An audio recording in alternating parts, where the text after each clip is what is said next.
እግዚአብሔር አምላክ የተመሰገነ ይሁን። እግዚአብሔርን እጅግ አድርገን እናመሰግናለን።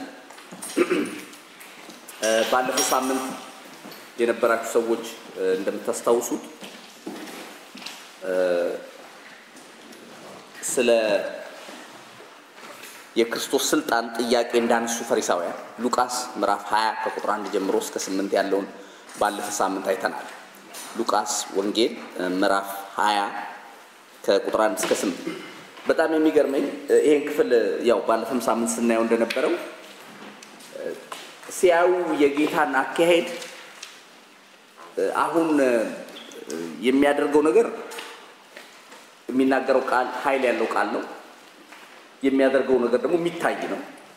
ስለዚህ አሁን በሌላ መልክ እስቲ በስልጣን እንሂድ አይነት ነው እና ይሄንን የምታደርጋቸው እነኚህን ታምራት በምን ስልጣን ወይም ከየት ተቀብለህ ነው የምታደርገው ነው የሚል ጥያቄ ጠይቀውታል። እሱ ደግሞ በጣም የሚገርመው ከእግዚአብሔር ነው ወይ ደግሞ ከዚህ ነው አይደለም ያላቸው። እስቲ ደግሞ ጥያቄ ልጠይቃችሁ። የዮሐንስ ጥምቀት ከሰማይ ነበረች ወይስ ከሰው ብሎ ጠይቃቸው። አያችሁ መልሱ እዚህ ውስጥ አለ። በጣም የሚገርም መልሱ እዚህ ውስጥ ነው ያለው። እሱ የሱ ጥያቄ ውስጥ መልስም አብሯል። ለምን አሁን ምን አሉ ይላል ወዲያው እነሱም ገባቸው። ከዮሐንስ ነው ካል ዮሐንስ ደግሞ ስለ ጌታ መስክሯል። አያችሁ የጫማውን ጠፍረ ፈታ ዘንድ የማይገባኝ ብሏል። እኔ በውሃ አጠምቃቸዋለሁ ከኔ በኋላ የሚመጣው በእሳት እና በመንፈስ ቅዱስ ያጠምቃቸዋል ብሎ መስክሯል። ሲያልፍ አይቶ ደግሞ እነሆ ያለምን ኃጢአት የሚያስወግድ የእግዚአብሔር በግ ብሎ መስክሯል። ስለዚህ ስለ ክርስቶስ ዮሐንስ ተናግሯል። ከሰማይ የመጣ እንደሆነ የክርስቶስ ስልጣን ከአብ ዘንድ የተሰጠ እንደሆነ የእግዚአብሔር ልጅ እንደሆነ መሲህ እንደሆነ ተናግሯል። ስለዚህ አሁን ዮሐንስን ከእግዚአብሔር ነው ብለው ከተቀበሉ ስለምን አላመናችሁበትም ይለናል አሉ። ቀጥሎ ደግሞ ገብቷቸዋል እነሱ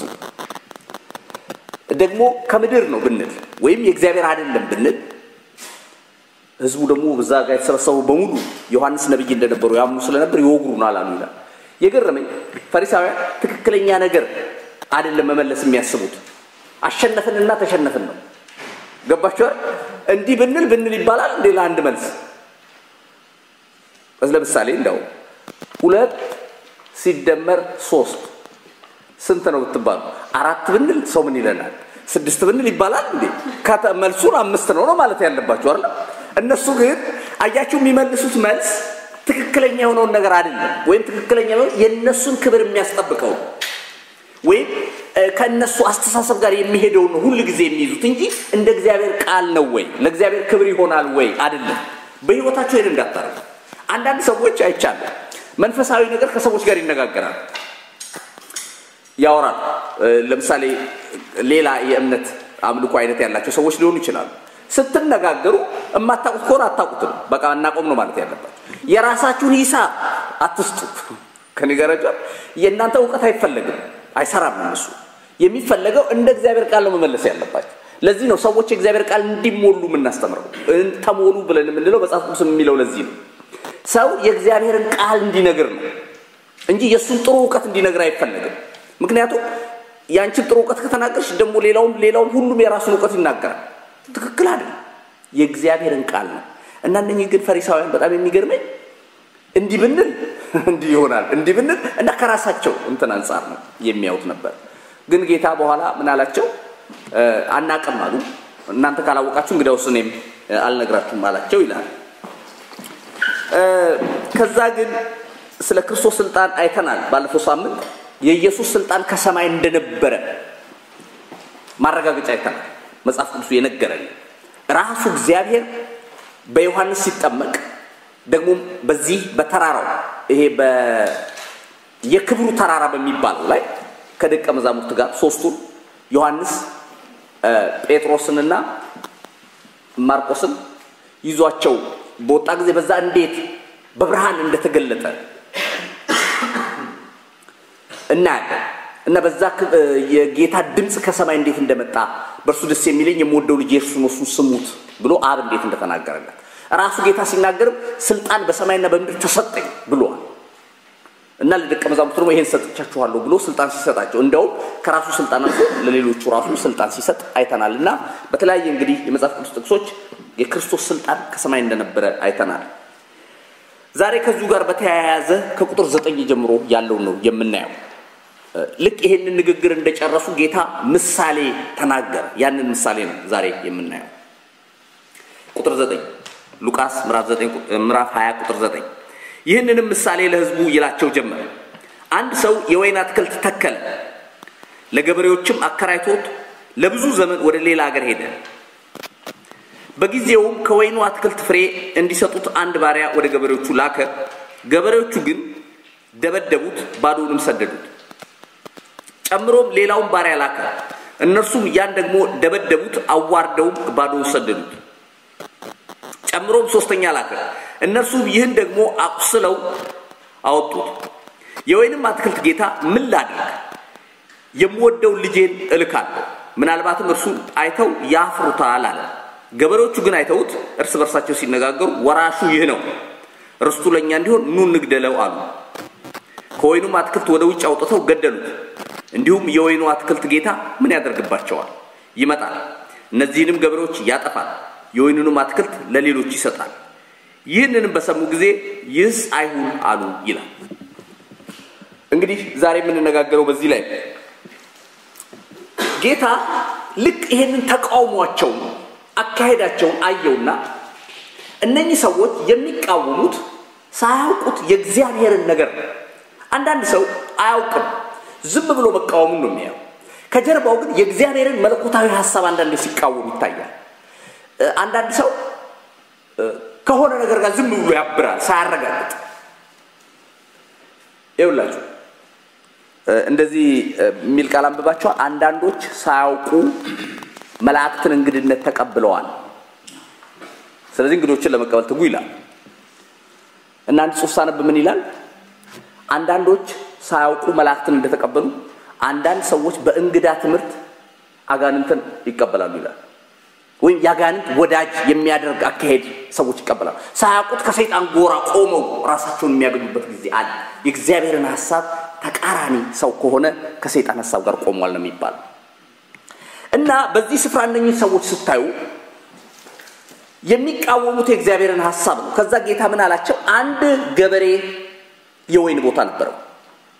ይሄንን ወይን ቦታውን ለገበሬዎች ሰጠና ለረጅም ጊዜ ወደ ሩቅ ሀገር ሄደ ይላል።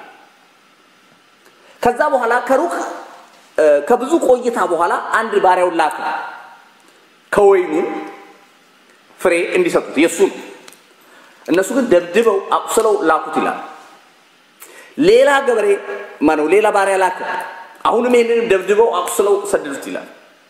ሶስተኛ ይሄንን ደብድበው አንድ ነገር አስተዋሉ። ገበሬው ችኩል አይደለም። ገበሬው የወይኑ ባላባት ችኩል አይደለም። ምንም እንኳን ገበሬዎቹ አካሄዳቸው ትክክል ባይሆንም እድል ይሰጣቸው ነበር። ይኸውላችሁ ይሄን ክፍል በመንፈሳዊ ጌታ ባለበት መንፈስ ሲተረጎም ባላባት የተባለው የመሬቱ አባት ጌታ እግዚአብሔር፣ የወይኑ ቦታ ደግሞ እስራኤል፣ ገበሬዎች የተባሉት ደግሞ አገልጋዮቹ ናቸው። እና ይሄንን ሲናገር ምንድነው እያለ ያለው? ከዚህ በፊት ተልከው የነበሩ ሰዎች እንደነበሩ ግን ሊቀበሉ እንዳልቻለ፣ እስራኤል ልትቀበል እንዳልቻለች ነው የሚናገረው። በዚህ ላይ ይሄንን ማረጋገጫ የሚሆኑ አንዳንድ ነጥቦች ልስጣችሁ። በብሉይ ኪዳን በወይን እስራኤል ብዙ ጊዜ ተመስላለች። በወይን ይሄን ክፍል እንዳያችሁት ጌታ ወይን የወይን እርሻ ነው የሚለው። ኢሳይያስ ምዕራፍ 5 በጣም ከቁጥር 1 ጀምሮ በተለይ በደንብ አድርጎ ይገልጥልናል። ኢሳይያስ ምዕራፍ 5 ከቁጥር 1 ይሄም ክፍል ምንድነው የሚለን? አንድ የወይን ቦታ እንደነበረው ገበሬው ይናገራል። ኮተኮትኩት ይላል፣ ጉድጓድ ማስኩለት ይላል፣ ድንጋዩን ለቅሜ ያወጣው፣ ዝናብን በጊዜ አወረድኩለት፣ ቅጥር ቀጠርኩለት ይላል። ለአንድ ወይን ሊደረግ የሚገባው ነገር አደረግኩ ይላል።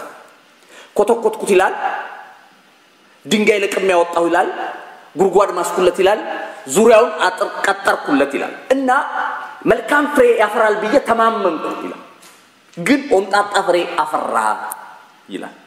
ከዛ አንድ ጥያቄ ጠይቃል። እስቲ ፍረዱኝ ለወይኔ አድርግላት ዘንድ የሚገባኝ ያላደረኩላት ምን ነበረ ብሎ ጠየቀ። ምንድነው ላደርግላት የሚገባኝ? ከዚህ በላይ የሚገባኝን ድርሻ ተወጥቻለሁ፣ ግን በወቅቱ መጥቼ ሳየው ያፈራችሁ ፍሬ ኦምጣጣ ነበረ ብሎ ተናገረና ዝቅ ብሎ ይሄ የወይን ተክል የእስራኤል ቤት ነው ይላል። እግዚአብሔር መልካምን ነገር አገኛለሁ ብሎ ወደ ህዝቡ መጣ፣ የተበላሸ ኑሮ አመጡ ብሎ ምሳሌነቱ የወይኑን ስፍራ ለማን የሰጠው? ለእስራኤል ነው። በሌላ ክፍል ላይ ደግሞ ከዚሁ ጋር ተያያዥነት ያለውን ቃል ይናገራል። ኢሳይያስ 27 ከ2 እስከ 6 ኢሳይያስ 27 በዚያን ቀን ለተወደደው የወይን ቦታ ተቀኙለት ይላል። እኔ እግዚአብሔር ጠባቂው ነኝ፣ ሁሉ ጊዜ አጠጣዋለሁ፣ ማንም እንዳይጎዳው በሌሊትና በቀን ተጠብቀዋለሁ ብሎ ስለ ወይን ቦታዬ ብሎ ይላል። አሁንም የሚናገረው ስለ እስራኤል። እንግዲህ እግዚአብሔር በተለያየ ቦታ ሌሎችንም ክፍሎች ስታዩ የወይን ተክል ብሎ እስራኤልን በወይን ምሳሌ ሲሰጣት በብሉይ ኪዳን በተለያየ ጊዜ ይታያል። በአዲስ ኪዳን ግን ጌታ መጣና ዮሐንስ 15 ቁጥር 1 ጀምሮ ስታነቡ እውነተኛ የወይን ግንድ እኔ ነኝ አለ፣ ገበሬው ደግሞ አባቴ ነው ብሏል። ስለሱ ቀጥዬ እናገራለሁ፣ ግን በመካከል አንዳንድ ሌሎች ሐሳቦችን መናገር አለብኝ።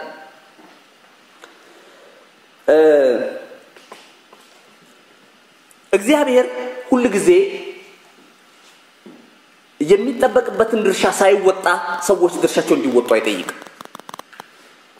ከኔ ጋር ናችሁ? ወይም እግዚአብሔር ሊያደርግ የሚገባውን ነገር ሳያደርግ ሰዎችን ከመሬት ተነስቶ የማይችሉትን ነገር እንዲያደርጉ አዞ አያውቅም። እንደውም የሚባለው አባባል እግዚአብሔር የማትችለውን ነገር ካዘዘህ ሊያጠፋ ፈልጎ ነው ይላል። ገባችሁ አይደል? እግዚአብሔር የማትችለውን ካዘዘ ሊያጠፋ ፈልጎ ነው። ምክንያቱም ሁሉ ጊዜ የማይቻል ነገር አንድ ሰውም ይሁን ማንም ካዘዘ ሊያጠፋ ነው እንጂ እስቲ ይሄን መኪና ተሸከምና ቤቴ ድረስ ይዘልኝና ቢል አለዛ ገላለሁ ቢል በቃ እንደው ዝም ብለህ ግደለኝ ነው ማለት ያለው።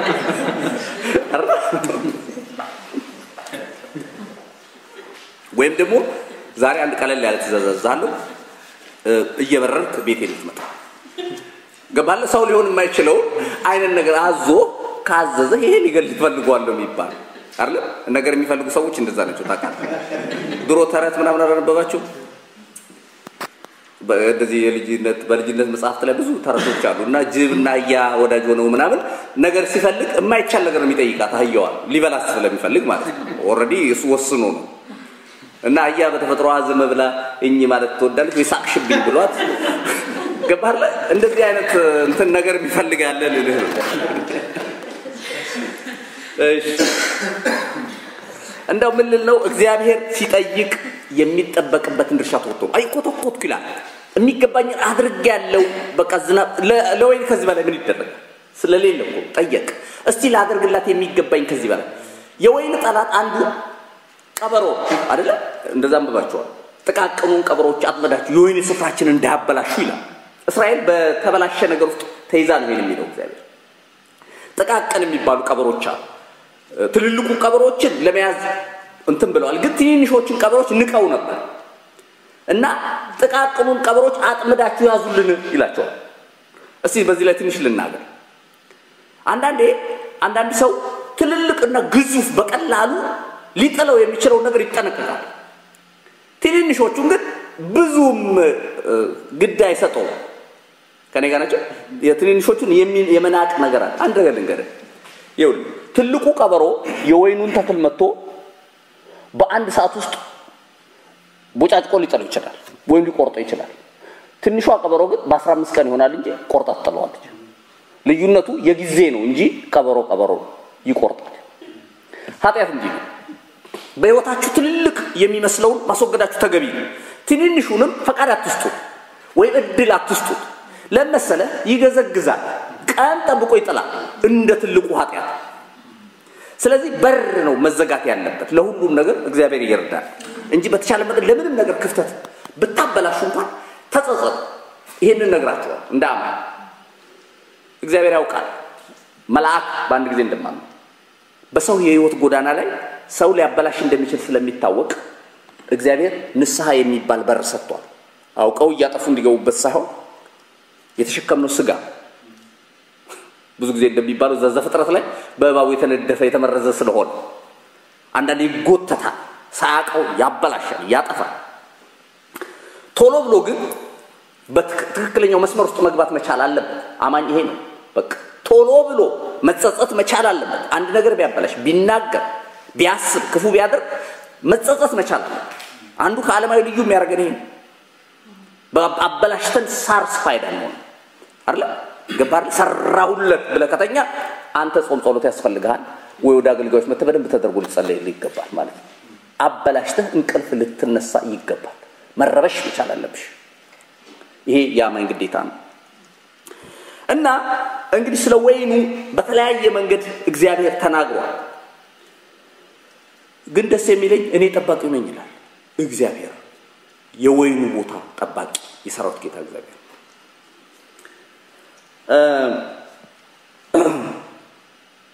ቅድም እንዳልኳችሁ እንግዲህ ይሄ ሲተረጎም የተለያዩ ነቢያት ከእግዚአብሔር ዘንድ እንደመጡ ይሄ ባሪያዎች ላኩኝ የሚለው ባሪያዎቹ ላከ የሚለው አቆሰሏቸው፣ ደበደቧቸው እያለ የሚለው ሲተረጎም የእግዚአብሔር ነቢያትና አባቶች ጥንት ለእስራኤል መልእክት ይዘው የመጡትን ሰዎች ነው የሚወክለው።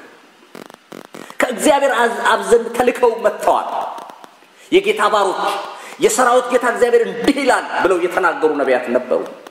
ብዙ ግን የእስራኤል ምላሽ ትክክል አልነበረም። የሕዝቡ ምላሽ ትክክል አልነበረም። እግዚአብሔርን የሚያስደስት አልነበረም።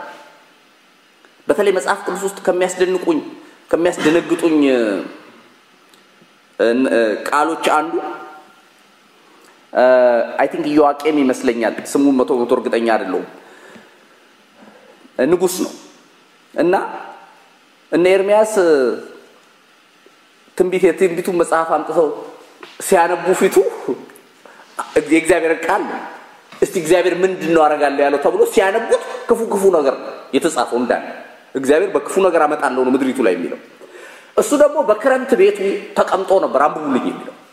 ያው የዊንተርና የሰመር ቤት አላቸው የድሮ ነገስታት እና በጣም በትልቅ ያው ከሰል እሳት እየነደደ ማለት ነው፣ ቤቱ ይሞቃል። እዛ ያነበቡ ምንድነው ሰማውና መጥፎ ነገር ስለነበር ቀዳደደውና እዛ እሳት ውስጥ ጨመረው ይላል የእግዚአብሔር ቃል። ከዛ ኤርሚያስ ልክ ወደ ቤቱ ሲሄድ እግዚአብሔር መጣና እንዲያለው ኤርሚያስ ባሮክን ጥራውና ከዚህ የበለጠ ጨምረህበት እንደገና ጻፋለሁ፣ ሌላ ጨምራለሁ። አይ ከእግዚአብሔር ጋር በኃይል አይቻልም፣ ታውቃለህ፣ የሆነ በትግል አይቻልም። እግዚአብሔርን የሚያሸንፈው አንድ ትልቅ ነገር ምንድነው ካላችሁ ንስሐ ነው።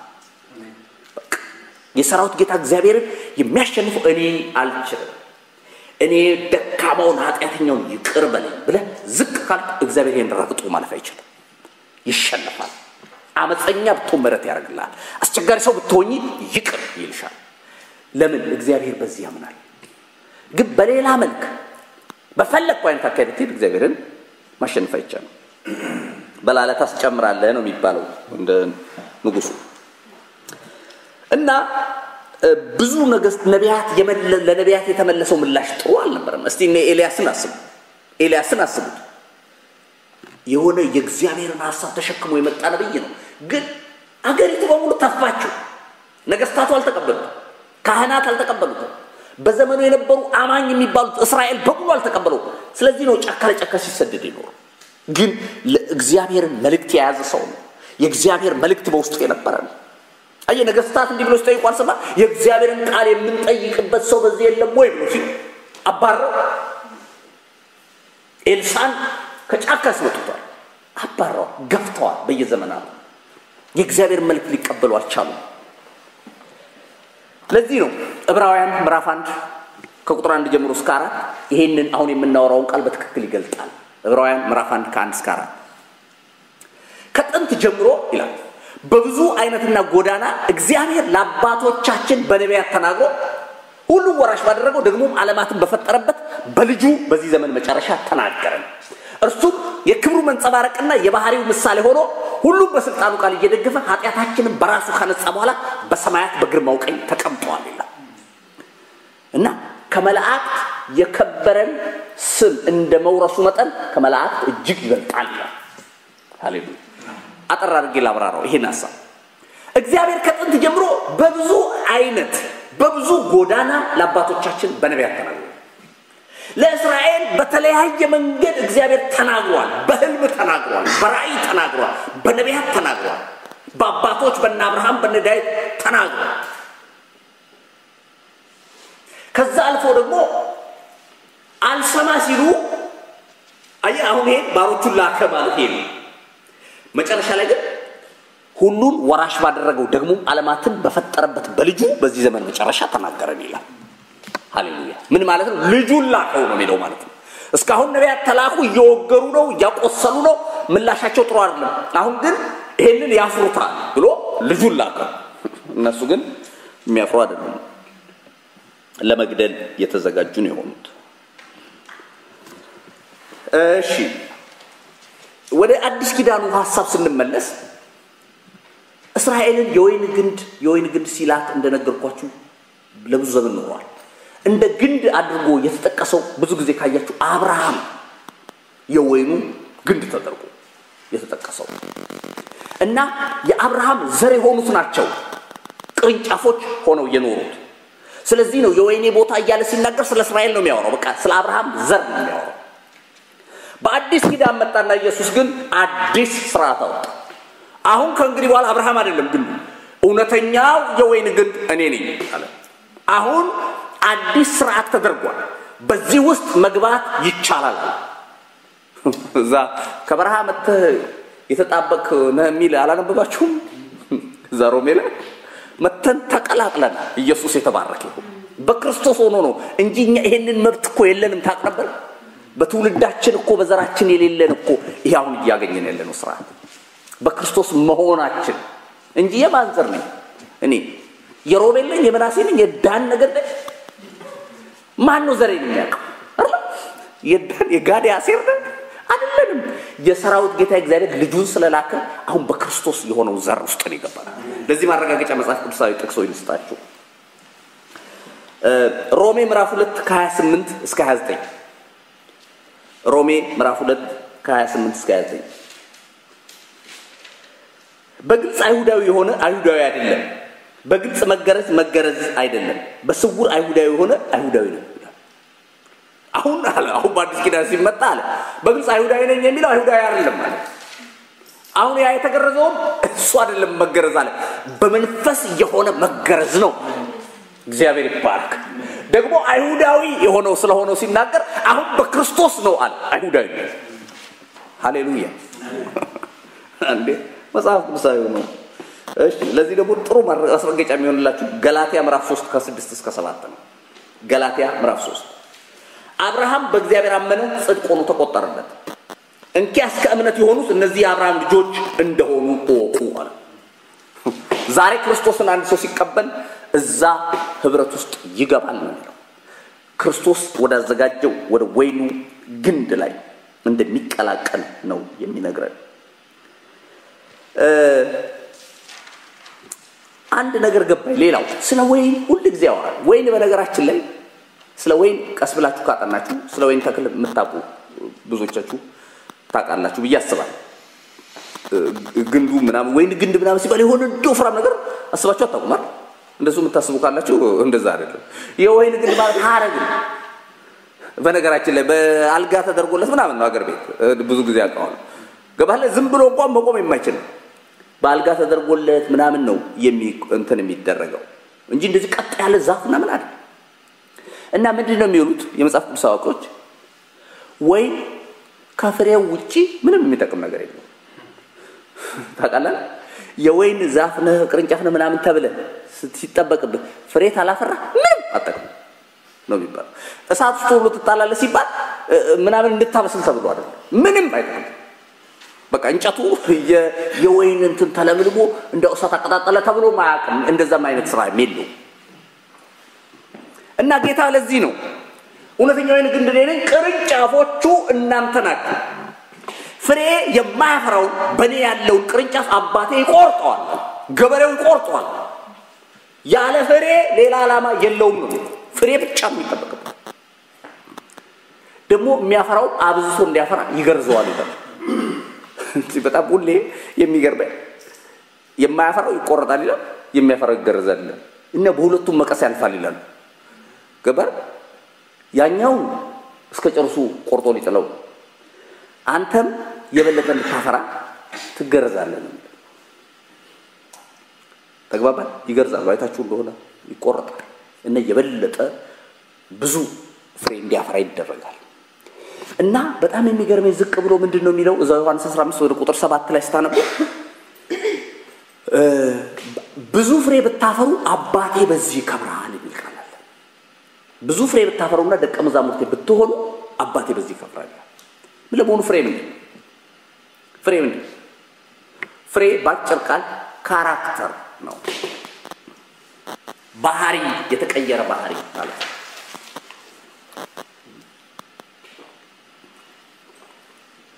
አንድ ነገር ወቁ። እዚህ ምድር ላይ የመኖራችን ዓላማ ማገልገል ጥሩ ነው። መስበክ፣ ማስተማር፣ መዘመር ጥሩ ነው። በተለያዩ አገልግሎት ዘርፎች ውስጥ ማገልገል፣ መመስከር ጥሩ ነው። ግን ከዚህ ይልቅ እግዚአብሔር የሚፈልገው ከእያንዳንዳችን የተቀየረ ህይወት ነው። ይሄን ናቃል የተቀየረ ህይወት ሲነካም ሳይነካም ክርስቶስን የሚመስል ህይወት ይፈልግብናል። ይሄን ታቃላች። ይሄን ሁሉ ጊዜ መጽሐፍ ቅዱስ ጫው ቢልህ ብርሃን የተራራው ስብከት ይደነ እንዳለም ያወሩ ስለ ባህሪ ጫውናችሁ ሲል ብርሃናችሁ ሲል በተቀየረ ህይወት ክርስቶስን ማሳየት ነው። ሌላ ታሪክ የለው። ጫዋልጫ ቢሆን ምናምን የሚለው ይሄ ተቆርጦ የሚጣለው አይነት ማለት ነው። እና ምንድነው ልነግራችሁ የምፈልገው ባህሪያችን መቀረጽ መቻል አለበት። ከትውልዳችን ከአባቶቻችን የወረስነው አያቴ እንዲነበረበት አባቴ እንዲነበረበት የምንለው እንደ ክርስቶስ ካልሆነ እንደ ክርስቶስ ወንጌል ካልሆነ መውደቅ አለበት። በተለይ በእኛ ባበሻው ሶሳይቲ አንድ ኮመን የሆነ ባህሪ አለ። እሱም ኃይለኝነት ይባላል። ታውቃላችሁ? ኃይለኞች ነን። አንበሳን አንድ ሰው ሲናገር ምን ብሎ አሜሪካን ሀገር አለ ቆይቷል። ገና ሀገር ቤት ሆኜ ነው ሲናገር የሰማሁት። ነጩ የሩቅ ምስራቁን ሰው ይንቃል። እንደው ቻይናውን ህንዱን ምኑን ማለት ነው። የሩቅ ምስራቁ ሰው ደግሞ አለ ቻይናው ህንዱ ምኑ ጥቁሩን ይንቃል። አበሻው ደግሞ ሁሉንም ይንቃል። ሁለቱን እኮ ነው። አበሻ ማንንም ይንቃል። ታውቃለህ? ፈረንጁንም ይንቃል፣ ጥቁሩን፣ ቢጫውን፣ ሰማያዊ ጉዳይ አይደል? አየህ አንዳንዴ ኖርማል ይመስላል፣ አንዳንዴ ኖርማል አይደል? ታውቃለህ? ከልክ በላይ ያልፍና እና አንዳንዴ አሁን ስለ ጥቁር አሁን እዚህ የሆነ ቦታ ተሰብስበን አሁን ጥቁሮች ከመሃል ተለዩ ቢባሉ ጥቁር ነው የምንፈልገው ዞሮ እኛ ጥቁር እንደሆነ ትዝ ብሎንም ማያውቅም አይደል? እንደዛ ናቸው ውስጣችን ጤም ያለ እኔ ምን አይነት ኩራት እንደሆነ አላውቅም። በጣም ሙሉን በቃ ከሚፈልገው በላይ እና ይሄ ነገር አንዳንዱ ታዲያ ቤተክርስቲያን መጥቶ አለ እና ጤም እንዳለ ትንሽ ሊሰማህ አይፈልግም። ጫን ካልከው አይ ነው የሚለው። እንደሱ አይሆንም። የክርስቶስ ትሁት ሆናል። አሜን። ዝቅ ትላለህ፣ ትሰማለህ፣ አይ ትጥላለህ። ይሄ የነበረኝን አያቶች ምናምን የምትለው ነገር አይሰራም። ደግሞ እዚህ ሀገር ነው ሁኔታውም ራሱ ያስጥላል። አሁን እዚህ የደጃዝማች ከሌለ ይሄ በተማን ያቀርላል አይደል? እንኳን የደጃዝማች የጃን ወይ ልጅ ነኝ ብትል የሚያቀል የለም። ምንም አይሰራም። ደግሞ እዛም ራሱ አሁን አይሰራም። ምን ልፈልግ ነው? እግዚአብሔርን መፍራት ነው የሚያዋጣው። አሜን። ዝቅ እኔ ይላል አንዳንዱ ገና መጀመሪያ ሳይነኩኝ ነው የሚያምርብኝ፣ ከነኩኝ ብሎ እንደ አንድ ጥሩ ነገር ነው ገባ። እኔ ከነኩኝ እና እንትን ነው አጣልቶት እኮ አይደለም የሚያወራ። እኔ የሚያምርብኝ ስስቅ ስጫወት ነው ይላል። ከነኩኝ እሺ ነው ነው እሺ እንግዲህ እንትን እንዳንሆን ነው። ኃይለኝነት በተለይ ኮመን የሆነው ነገራችን ነው ማለት ነው።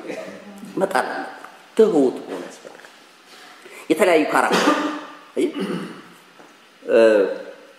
አንዳንድ ማቃቸው ፋሚሊዎች አሉ ኃይለኛ የሆኑ ግን በክርስቶስ የሆኑት የነሱ ፋሚሊ ሜምበርስ ተቀይረው ሌላ ድንጉጦች ፈሪዎች ሆነው አይቻካል እግዚአብሔር ይመስገን ስለነሱ አይቻካል ሌላው አንድ ዕውቀት ምነግራችሁ በክርስቶስ ሆኖ የማይቀየር ባህሪ የለም እስቲ አሜን በሉ ይሄ የመሰጠት ጉዳይ ብቻ ነው የመሰጠት ጉዳይ አንዳንድ ሰው በቃ አጽድቆት ቁጭ ይለዋል እኔ በቃ አልቻልኩም ሞክሬ አቃተኝ አይነት ብሎ ዕውቅና ይሰጠዋል ለዛ ለተበላሸው ነገር ይሄ ክልክል ሁሉ ጊዜ የተበላሸ ነገር ባረክ ቁጥር ልክ አለ መሆን ያለበት መቀየር ይችላል በክርስቶስ ይሄው መጽሐፍ ቅዱስ እኮ ልባቸውን ቀየረው ይላል የድንጋዩን ልብ አውጥቼ የሥጋ ልብ ቀየርኩላቸው ይላል ዕብራውያን ምዕራፍ 8 ስታነቡ ኢሳይያስ 31 ስታነቡ ታገኛለህ ይቀየራል ልብ እና ልብ ከተቀየረ ደግሞ ባህሪ ይቀየራል አይ የሁሉ ነገር ምንጭ ልብ ነው የኃይለኝነት ምንጭ የውሸት ልብ የርኩሰት የተለያዩ ነገሮች ምንጭ ልብ ነው መጽሐፍ ቅዱስ እንደሚነግረን እሱን ከቀየረው ተቀየረ ሰውየው ማለት ነው እና እግዚአብሔር ይርዳል ከዚህ በፊት ነግሬያችኋለሁ በጣም ወንበዴ የነበሩ ሰዎች ሽፍታኔ አንድ በጣም ምቀርበው ጓደኛ አብሮኝ ሲያገለግል የነበረ ልጅ ነበር ወንጌላዊ ነው አብረን ነው የምናገለግለው ነበር አንድ ቸርች ድሮ ያረገ የነበረው ሲነግረኝ እኔ አሁን ማመን ሁሉ ያቅተኛል አንዳንዴ ሽፍታን አጭር ባጫቃል በቃ ሽፍታን ማታ ሰው የሚዘርፍ ከጓደኞች ጋር ሆነን አለ ከሁሉ በቃ ህዝብ ሁሉ አንድ ቀን መድረክ ላይ ተናግሮ ህዝቡን ሁሉ በሳቅ ይገደል ሰርግ ተደግሶ ከጓደኞቹ ጋር መጣው እንግዲህ ገና ድግሱ ሳይደገስ በሬውን ገነጣጥለውት ከጓንተን ያረጉት ሙሉ ሽንጡ ምናምን እንዳለ ይዘው ተሄደው ያቀሉ ገባርለ በቃ ትንሽ ለየት ያለው አይደል በቃ አደገኛ ሌው ዘራፊ መኪና አስቆመው የሚዘርፍ ገባ ሞት ማይፈሩ ጨካኝ የነበሩ ናቸው በኋላ ግን ተቀይሮ አሁን ይሄ ልጅ ምነግራችሁ በኋላ ስለ ክርስቶስ በጥይት ተመታ ወንጌል እየሰበከ ድንኳን ባል እዚህ ተከሻው ላይ በጥይት መቱት ምን ነው ድሮ ቢሆን የሚመታው አይደል አሁን ግን ለእግዚአብሔር ያለው መሰጠት ነው ደግሞ እግዚአብሔር አትርፎታል ምን ልላችሁ ነው ይመቀየር መቻል አለበት አሳዳጁ ተሳዳጅ መሆን መቻል አለበት እንደስ አንድ ሳው አለበለዛ ድሮ በደጅ የምታሳድደው ቤተክርስቲያን የምታሳድድ ከሆነ እሱ ትክክለኛ የክርስቲያን ካራክተር አይደለም አንድ አባይለሉል የሚባል ስማቸውን ጠሯቸው እሺ አባይለሉል የሚባሉ ድሮ አስተማሪያችን ነበሩ እና ገና ከኦርቶዶክስ እንደወጣን ምን ብለው ነገሩ ጥምቀት ማጥመቅ አለብን ሰው ካመነ በትክክለኛ መስመር ከገባ መጠመቅ አለበት የሚለው በመጽሐፍ ቅዱስ ስንነጋገር ልክ ናችሁ አሉ በጣም ብዙ የተማሩ ሰው ናቸው በቲዮሎጂም ብዙ ቋንቋ ያውቃሉ ብቻ በጣም በመጽሐፍ ቅዱስም ጠለቅ ያለ ዕውቀት ያላቸው ናቸው ከዛ ምን አሉ ጥሩ ነው የምትሉት መጽሐፍ ቅዱስም እሱ ነው የሚለው ግን ዝም ብላችሁ የሰው መቀየር ሳታው ዝም ብላችሁ አታጥምቁ ዱርዬውን ካጠመቃችሁ ጥርጥብ ዱርዬ ነው የምታደርጉት ገባል አልተቀየረም ነው መቀየር ያስፈልጋል የሽፋን ለውጥ ሳይሆን የሚያስፈልገው የውስጥ ለውጥ ነው እግዚአብሔር ይባርክ ፍሬ ማለት እሱ እሺ ይሄን ያህል ካል ይበቃል አንድ ነገር ግን በዚሁ ላይ ጨምሬ መናገር የምፈልገው በአዲስ ኪዳን እንደዚህ ተብሎ ተነግሯል የእግዚአብሔር ልጅ የረገጠ የተቀደሰውን የኪዳኑን ደም ያክፋፋ እንደርኩስ ነገር የቆጠረ የጸጋውን መንፈስ ያክፋፋ ይልቅ ቅጣት ይገባዋል የሙሴን ሕግ የናቀ ይላል ካለ ሁለት ወይም ሶስት ሰዎች ቢመሰክሩበት በድንጋይ ተወግሮ ይገደላል አሁን ግን ብሎ በአዲስ ኪዳን ሲነግረን የእግዚአብሔር ልጅ የረገጠ ይላል የኪዳኑን ደም ያክፋፋ የጸጋውን መንፈስ እንደርኩስ ነገር የቆጠረ ይብስ ቅጣት ይገባዋል አየ ከላለው የሚነግረን ያባቶቹን ስለነ ሙሴ የሚነግረን አሁን ግን በአዲስ ኪዳን ልጁ መጥቷል ይሄኛው መናቅ ከሁሉ የከፋ ነው ብሎ ነው የሚያስቀምጠው እሺ ከዛ በኋላ ጌታ ይሄንን ምሳሌ ከተናገረ በኋላ ቁጥር 17 ላይ እንዲህ አለ እሱን ተናግሬ ወደ መጠቅለሉ እመጣለሁ እርሱ ግን ወደ እነሱ ተመልክቶ እንግዲህ ግንበኞች የናቁት ድንጋይ እርሱ የማዘር ራስ ሆነ ተብሎ የተጻፈው ይህ ምንድነው በዚህም ድንጋይ ላይ የሚወድቅ ሁሉ ይቀጠቀጣል የሚወድቅበትን ግን ይፈጨዋል አለ የካህናት አለቆችና ጸሐፍት ይህን ምሳሌ በእነርሱ ላይ እንደተናገረ አውቀው በዚያ እጃቸውን ሊጭኑበት ፈለጉ ነገር ግን ህዝቡን ፈሩ ይላል ይሄ ቃል እንግዲህ በተለያየ ቦታ ተጠቅሷል እንግዲህ ግንበኞች የናቁት ድንጋይ እርሱ የማዕዘን ራስ ሆነ ይላል። ግንበኞች የናቁት ድንጋይ የማዕዘን ራስ ሆነ ይላል። ከዚህ በፊት አውርቻችኋለሁ። አይ ቲንክ እስራኤል የሰለሞንን መቅደስ ሲሰራ እንደዚህ አይነት ታሪክ ተፈጽሟል ይላል። አንብባችሁ ከሆነ የመዶሻ ድምጽ የመራጃ ድምጽ በመቅደስ ውስጥ አልተሰማም ነበር ይላል። በተወቀረ ድንጋይ ሌላ ቦታ ተጨርሶ መጥቶ እንደ ብሉኬት ነው የተገጣጠመው የሰለሞን መቅደስ ሲሰራ እንጂ እዛ እየመጡ በመዶሻ እየቀጠቀጡ እያስተካከሉ አይደለም የሰሩት። ሌላ ቦታ እንዳለ ድንጋዩ ተሰርቶ ይመጣል መግጠም ነው። እዚህ ጥርብ ድንጋይ ምናምን እንደምንለው ማለት ነው። እና በዛ ወቅት እየሰሩ ይያሉ አንድ ማከል ላይ ቅርጽ የሚያበላሽ አይነት ድንጋይ መጣ። ከዛ ወስደው ጣሉ። ይሄ ድንጋይ ትክክለኛ ድንጋይ አይደለም፣ አይ ቲንክ ተቀላቅሎ ነው የመጣው ብለው ጣሉት ይላል። ከዛ በኋላ ሌላው ሁሉ ከጨረሱ በኋላ ማዕዘን ላይ ድንጋይ ያስፈልጋቸው። ሌሎች ድንጋዮች በሙሉ መጥተው ቢሞክሩ ሊሆን አልቻለም። መጨረሻ ላይ ያ የተጣለው ድንጋይ ሞከር ተብሎ አምጥተው ሲሞክሩት ፊት አረገ እና ትክክል ሆነ። ለካ መጀመሪያ የጣሉት የማዕዘን ራስ የነበረው ድንጋይ ነው ብለው ይናገራሉና በመጽሐፍ ቅዱስ አዋቂዎች ለዚህ ነው ይሄ ምሳሌ ከዛ ወዲህ የተወሰደው። ግንበኞች የናቁት ድንጋይ የማዕዘን ራስ ሆነ የተባለው በሰለሞን መቅደስ ነው ይላል። ምን ያህል እውነት እንደሆነ ባላውቅም እና ምን ልነግራችሁ ነው የከበረውን ነገር በጣም አስፈላጊውን ነገር ለብዙ ለሰላም ምንጭ ሆኖ ለእረፍት ምንጭ ሆኖ የዘላለም ሕይወት ምክንያት የሆነውን ኢየሱስን ዛሬ ብዙዎች ጥለውታል። ግን ክርስቶስ እኮ ማለት የሁሉ ነገር ፓኬጅ እኮ ነው። እስቲ አሜን በሉ። አሜን። አየህ ሰው እኮ ሰላም ለማግኘት እንትን ውሰድ፣ እረፍት ለማግኘት እንትን ውሰድ፣ ጤና ለማግኘት እንትን ውሰድ እኮ አትለው። ኢየሱስን ውሰድ ትለዋል፣ ሁሉንም ጠቅልሎ ይወስዳል ማለት ነው። ሃሌሉያ። አሜን። ጤናው፣ ሰላሙ፣ እረፍቱ፣ የዘላለሙ ሕይወት በአንድነት በክርስቶስ ውስጥ አለ። በቃ ይሄንን የመጠቀምና ያለመጠቀም ነው ልዩነቱ። እሱም በሕይወት ስታነግሰው ሁሉም ነገር ነው። መድኃኒት ነው ይላል መጽሐፍ ቅዱስ ስለ ጌታ ሲናገር። እርሱም አላሉ መላእክቶቹ መድኃኒት ጌታ ክርስቶስ የሆነ በግርግም ተወልዶላችኋል በቤተልሔም። መድኃኒት ነው ኢየሱስ ይባላል። ለየትኛውም በሽታ ለየትኛውም ጥያቄ መልስ ነው። እና ግን ጥለውት ነበር ይላል። አንደኛ ጴጥሮስ ምዕራፍ 2 ከቁጥር 4 ጀምሮ እስከ 8 ይሄንን ሐሳብ ሰፋ አድርጎ ያብራራዋል።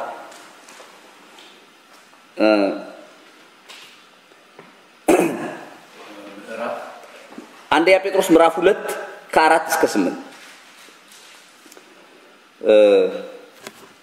እነሆ የተመረጠና የከበረ የማዕዘን ራስ ድንጋይ በጽዮን አኖራለሁ ይላል። ከዛ ዝቅ ብሎ ይላል በሰው ወደ ተጣለ በእግዚአብሔር ዘንድ ግን ወደ ተመረጠና ክቡር ወደ ሆነው ወደ ሕያው ድንጋይ ይላል። በሰው ወደ ተጣለ ቅድም እንዳለው በእግዚአብሔር ግን ወደ ተመረጠ ክቡር ወደ ሆነው ድንጋይ እያደጋችሁ ወደሱ እየቀረባችሁ እንደ ሕያው ድንጋዮች ወደሱ እየቀረባችሁ ይላል። መንፈሳዊ ቤት ለመሆን ተሰሩ ይላል። እኛንም እንደ አነስተኛ ድንጋዮች ይልና ግን ወደ ዋናው ክቡር ወደ ሆነው ድንጋይ ወደሱ ደጉ ይላል። ክብሩ ለእናንተ ነው ለማያምኑ ግን ይላል እዛው ክፍል ላይ አናጢዎች የናቁት ድንጋይ እርሱ የማዕዘን ራስ ሆነ ተብሎ እንደተጻፈ ነው ይላል። ይሄንን ሐሳብ ነው ጴጥሮስ ጠንከር አድርጎ የሚነግረን። እና ወገኖቼ ክርስቶስ ምሳሌያችን ነው። ይሄ ምሳሌነቱን ነው የሚያሳየው። ወደሱ እደጉ ይላል እንደ ሕያው ድንጋይ። እና ክርስቶስን ወደ መምሰል ነው እድገታችን። አንዳንድ ሰዎች በመንፈሳዊ ሕይወት እንዳደጉ ያስባሉ ወይም በቃ አድግ ያለው ብሎ ያስባሉ። ግን ሁኔታቸውን ቀስ ብላችሁ ስታዩት ክርስቶስን ወደ መምሰል ሕይወት አይደለም ያድጉ። ገባችሁ? ምንድነው ክርስቶስን የመምሰል ሕይወት? ትህትና፣ ፍቅር፣ ከኔ ይልቅ ወንድሜ ይሻላል አላ ሌላውን የሚያስቀድም ነው። ግን ጥቅስ ጠቅሰ በቃ ደረትን ነፍተኔ በጣም ሁሉ እንደሚችል አይነት ስላወራ አድጋል አይባልም።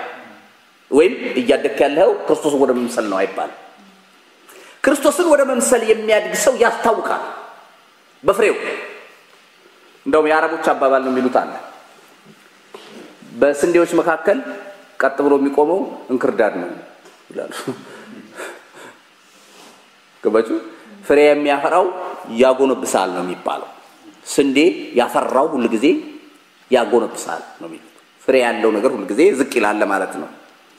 እና ይሄ የክርስቶስ ባህሪ ነው። ክርስቶስን ወደ መምሰል ማደግ አለብን። እና የተመረጠው የከበረው የማዕዘን ራስ ድንጋይ ክርስቶስ ነው። ለኛ ይሄ ለእናንተ ነው ይላል። ክብሩ ለእናንተ ነው ይላል። ለምታምኑት ነው ይላል። እና እንግዲህ ከክርስቶስ ጋር በመጣበቅ እርሱን ወደ መምሰል ህይወት ማደግ እንድንችል እግዚአብሔር ይርዳን። በዚህ ላይ እንግዲህ በዋናነት የተነጋገርነው ዛሬ የወይን ግንድ ማነው የወይን ቅርንጫፍ ሌላ መጠበቅ የለብንም ወይም ሌላ ወይን ተክል መጠበቅ የለብንም። እኔና አንቺ ነን ቅርንጫፍ ተብለን የተነገረን እና ፍሬያማ ህይወት ይጠበቅብናል። ፍሬያማ ህይወት ደግሞ የሚጠበቀው እንደዚህ የሚሉት አባባል ሰምቻለሁ። እንክርዳድ አሁን በስንዴ መካከል እንክርዳድ አለ ብለናል። እንክርዳድ ስለ የእርሻ የሚያውቁ ሰዎች ሲናገሩ ለስንዴ ይጠቅማል የሚሉት ነገር ሰማሁ። አሁን ብዙ ጊዜ የምናስበው እንደው ምግብ የሚሻማው ምናምን እንደሆነ ነው አይደል? ምንድነው የሚጠቅመው አሉ?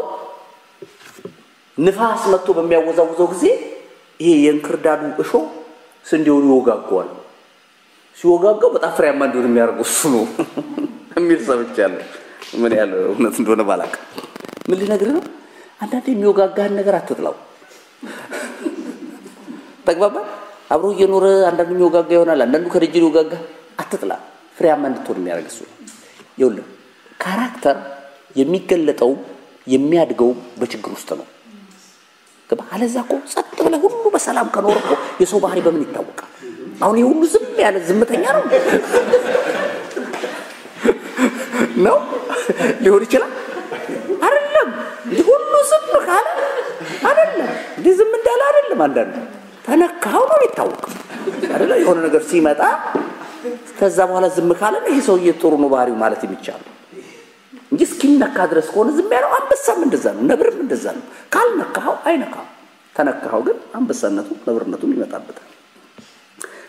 ለማለት የፈለኩት ምንድነው በእነኚህ መከራዎች ወይም ፈተናዎች ወደ ህይወታችሁ ሲመጡ ነው ትክክለኛ ካራክተራችሁ የሚገለጠው። አለበለዚያ ዝምተኛ አንዳንድ ሰው የራሱን ካራክተር አያውቅም መስሎትም ይላል። እኔ እንኳን እግዚአብሔር ይመስገን ትግስተኛ ነኝ ሊል ይችላል። ገባለ? መስሎት እኮ ነው እሱ። ግን ችግሩ መጥቶ ታግሷል ወይ? ገባ? እኔ ታግሻለሁ በቃ ምናምን ብሎ ብዙ ነገር ካበላሸ በኋላ ምንድነው ስትለው ደሞ ለዛ ለማበላሸቱ ምክንያት የሚሰጥ ብዙ ታገስኩት አይ ከአቅሜ በላይ ሆነ ብሎ ሌሎች ምክንያቶችን ይሰጣል።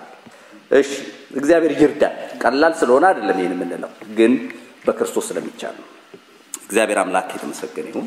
እንጸልያለን።